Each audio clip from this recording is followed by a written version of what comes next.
Hello नमस्कार आदाब सत श्री अकाल और अस्सलाम वालेकुम। मैं हूं मोहम्मद अहमद काज़मी, लेकर आया हूं आपका पसंदीदा कार्यक्रम नज़र दुनिया पर। मिडिल ईस्ट में बढ़ती हुई मुश्किलात के साथ अब अमेरिका ने कहा है कि अगर ज़रूरी हुआ तो वो ईरान के न्यूक्लियर कारखानों पर फौजी कार्रवाई कर सकता है। यूनाइटेड नेशंस में ईरान ने कहा है कि अमेरिका इस बात का मॉरल हक नहीं रखता कि वो ईरान में होने वाले दंगों के मामले में सिक्योरिटी काउंसिल की मीटिंग कराए। ईरान ने हालिया दंगों में अमेरिका के शामिल होने का इल्जाम लगाने के बाद अब 10 अमरीकी अफसरान और खुफिया एजेंसी CIA समेत 4 अमरीकी इंस्टीट्यूशंस पर पाबंदी लगाने का ऐलान किया है।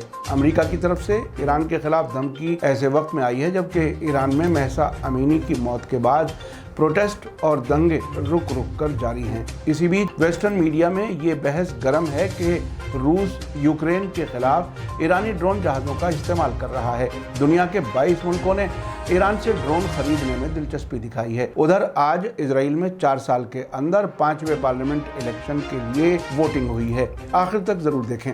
अगर आपने अभी तक media star world YouTube channel subscribe नहीं किया है तो सब्सक्राइब कर लें और घंटी दबाना ना भूलें।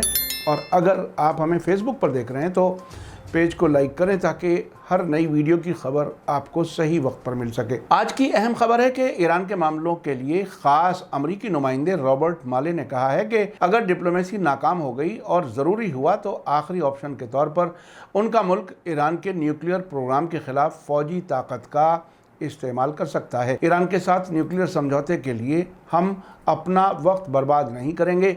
न्यूक्लियर समझौते को बहाल करना और ईरान से पाबंदियों को ख़त्म करने के लिए बातचीत जारी रखना वाशिंगटन के कामों की लिस्ट में भी शामिल नहीं है। माले ने मंडे को एक कॉन्फ्रेंस में तकरीर करते हुए कहा कि अमेरिका ईरान के साथ उन मामलों पर ध्यान फोकस किए हुए है जो अमेरिका के लिए फ़ायदेमंद हों और अगर इस वक्त ईरान के साथ बातचीत में कुछ नहीं होने वाला तो अमेरिका भी अपना वक्त बर्बाद नहीं करेगा। CNN ने रॉबर्ट माले के हवाले से बताया है कि अमेरिका ईरान के न्यूक्लियर प्रोग्राम को महदूद करने के लिए अब भी डिप्लोमेसी पर ही यकीन रखता है और ईरान में गड़बड़ी के हालात में वो अपना ध्यान और कोशिश यूक्रेन जंग पर फोकस किए हुए है। उन्होंने दावा किया है कि वियना बातचीत में हम कई बार न्यूक्लियर समझौते के बहुत नज़दीक पहुंच गए, लेकिन ईरान ने नई मांग कर दी जिसकी वजह से बातचीत अपने रास्ते से भटक गई। सऊदी अरब के अखबार अल अरेबिया के वाशिंगटन में रिपोर्टर जोसेफ हाबूश ने रॉबर्ट मिले के हवाले से कहा है कि जैसा कि प्रेसिडेंट ने कहा है, अगर बाकी सभी तरीके नाकाम हो जाते हैं तो आखिरी ऑप्शन के तौर पर वो फौजी ऑप्शन को बहुत साफ तौर पर मेज़ पर रखेंगे। लेकिन साथ ही माले ने डिप्लोमेटिक कोशिशों के कामयाब होने के लिए बाइडेन सरकार की तरजीह को दोहराया और ईरान के साथ इनडायरेक्ट बातचीत में शामिल होने के लिए वाशिंगटन की लगातार ख्वाहिश को भी सही ठहराया। अल अरेबिया के मुताबिक रॉबर्ट माले ने वाशिंगटन में मौजूद एक think tank Carnegie Endowment for International Peace के साथ एक वेबिनार के दौरान कहा कि हम ईरान को न्यूक्लियर हथियार हासिल करने से रोकने के लिए हर मुमकिन कोशिश करने के लिए कोई माफ़ी नहीं मांगते हैं। माले ने कहा कि ईरान के साथ फिर से डिप्लोमेसी के लिए तरजीह देंगे अगर वो दबाव डालने के साथ काम कर सकती है, ख़ास तौर से पाबंदियों के साथ। लेकिन डिप्लोमेसी के नाकाम होने की हालत में सभी ऑप्शंस को मेज़ पर रखना तय किया गया है।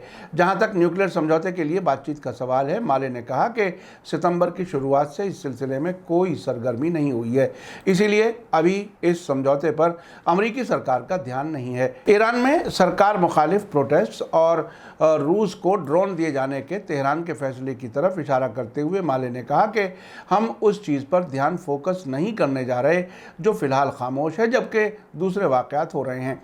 उनका कहना है कि अमेरिकी सरकार ने डिप्लोमेसी और ईरान के साथ समझौता करने की कोशिश में कोई कसर नहीं छोड़ी है, लेकिन अगर ईरान ने अपना रुख अपनाया है तो हम उस पर ध्यान फोकस करने में वक्त नहीं लगाने जा रहे।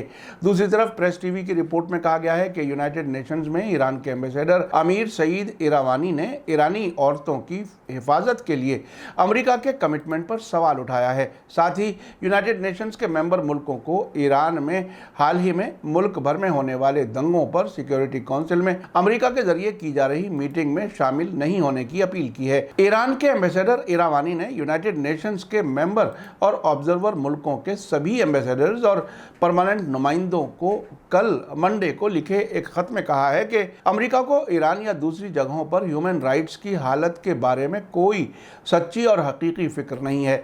अमेरिका का दावा है कि वो ईरानी खवातीन का बचाव कर रहा है जो दहाइयों से वाशिंगटन के जरिए लगाई गई और इंसानी पाबंदियों से बहुत ज़्यादा मुतासिर हैं। उन्होंने ईरान में हालिया प्रोटेस्ट को एक अंदरूनी मामला बताते हुए वार्निंग दी है कि अगर यूनाइटेड नेशन सिक्योरिटी काउंसिल ने इस पर चर्चा की तो वो इंसानी हकूक़ को बढ़ावा देने की कोशिशों के खिलाफ कदम होगा। आपको बता दूं कि अमेरिका और अल्बानिया ने कल वेडनेसडे को ईरान के बारे में एक अनौपचारिक यानी इनफॉर्मल सिक्योरिटी काउंसिल की बैठक करने का ऐलान किया है, जिसमें यूनाइटेड नेशंस के अक्सर मेंबर शामिल हो सकते हैं। यूनाइटेड नेशंस में अमेरिकी मिशन के मुताबिक इस मीटिंग का मकसद ईरान में औरतों और लड़कियों और मजहबी माइनॉरिटी ग्रुप्स के खिलाफ चल रहे जुल्म को उजागर करना है। यूनाइटेड नेशंस में ईरान के एम्बेसडर अमीर सईद इरावानी ने आगे कहा कि अमेरिका में इस तरह की बैठक ऑर्गेनाइज करने के लिए सियासी, मॉरल और कानूनी काबिलियत की कमी है जो इंसानी हकूक़ के बुनियादी उसूलों के खिलाफ है। उन्होंने यूनाइटेड नेशंस के मेंबर मुल्कों से ऐसी लापरवाह और ख़तरनाक कार्रवाई पर साफ तरीके से एतराज़ जताने की अपील की, जिसके ज़रिए से अमेरिका अपने सियासी एजेंडे को हासिल करने के लिए इस तरह की ख़तरनाक मिसाल कायम करने और इंसानी हकूक़ के मामलों का सियासी इस्तेमाल करने की कोशिश कर रहा है। इसी बीच ईरान ने हालिया दंगों में अमेरिका की दखल अंदाजी के इल्ज़ाम में अमेरिका की खुफिया एजेंसी CIA समेत 10 अमेरिकी शहरियों और 4 इंस्टीट्यूशंस पर पाबंदियां लगाने का ऐलान किया है।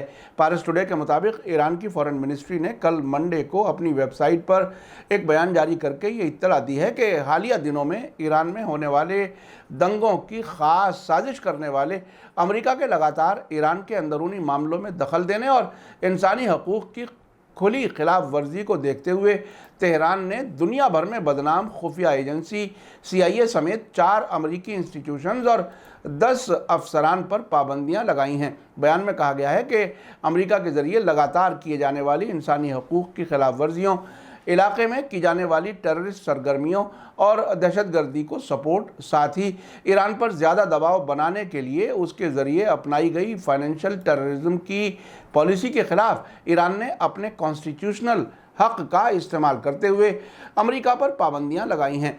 ईरान ने जिन अमेरिकी शहरियों पर पाबंदी लगाई है उनमें अमेरिकी फ़ौज की सेंट्रल कमांड के कमांडर माइकल कोरेला, सेंट्रल कमांड के deputy commander Gregory Guillot, Iraq के कुर्दिस्तान की राजधानी अरबिल में अमेरिकी एयर बेस के कमांडर जुआन जराटे, टेररिज्म को माली मदद देने वाले अमेरिकी ट्रेजरी के deputy minister Mark Wallace, Alliance Against Nuclear Iran योनी के acting director Wally Adeyemo, US treasury के डिप्टी और acting deputy minister Alexei Grinkevich, 9वीं एयर फोर्स के कमांडर एनी न्यूबर्गर, साइबर और नई टेक्नोलॉजी के मैदान में अमेरिकी प्रेसिडेंट के नेशनल सिक्योरिटी सलाहकार आइजैक जॉनसन जैसे बड़े लोग शामिल हैं। ईरान ने जिन अमेरिकी इंस्टीट्यूशंस पर पाबंदी लगाई है उनमें United Against Nuclear Iran, Central Intelligence Agency CIA, 9वीं एयर फोर्स और National Guard of United States शामिल हैं। इस पाबंदी के बाद ये लोग ईरान की वीज़ा हासिल नहीं कर सकेंगे और ना ही वे ईरान में दाखिल हो सकेंगे। साथ ही ईरान के अंदर उनकी प्रॉपर्टी और बैंक खातों को फ्रीज़ कर दिया जाएगा। इसी बीच पारस टुडे ने सियासी एक्सपर्ट्स के हवाले से कहा है कि ईरान दुश्मन ताकतों ने मुल्क के अंदर दंगा भड़काकर अपने मकसद हासिल करने के लिए एक बहुत ही गहरी साजिश बनाई थी, लेकिन हमेशा की तरह एक बार फिर उन्हें मायूसी हाथ लगी है। अमेरिका और उसके पिछलग्गुओं के अंदर ईरान पर हमला करने की हिम्मत नहीं है और अगर ऐसा होता तो वे अब तक बहुत पहले कर चुके होते और ये वो हालत है जिसे अमेरिकी बहुत अच्छी तरह समझते हैं। इस सब के बीच वेस्टर्न मीडिया का दावा है कि यूक्रेन रूस जंग में यूक्रेन की तरफ से मिल रही सख्त टक्कर और रूसी फ़ौज के कब्ज़े से कई इलाकों के निकल जाने के बाद रूस ने ईरान से सैकड़ों ड्रोन खरीदे हैं और दूसरे 1000 ड्रोन का ऑर्डर दिया है। हालांकि मॉस्को और तेहरान ने ऐसे किसी भी समझौते से इनकार किया है और इस तरह की रिपोर्टों को बेबुनियाद बताया है।